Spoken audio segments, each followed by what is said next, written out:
You ask Tiger to solve. This deals with linear equations with one unknown. The final result is x equals 10. Let's solve it step by step. Simplify the expression.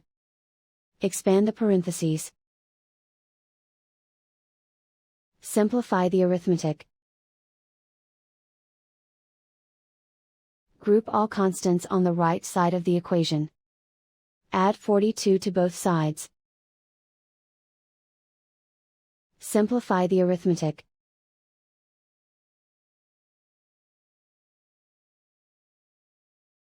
Isolate the x. Divide both sides by 7. Simplify the fraction. Find the greatest common factor of the numerator and denominator. Factor out and cancel the greatest common factor. And so the final result is x equals 10.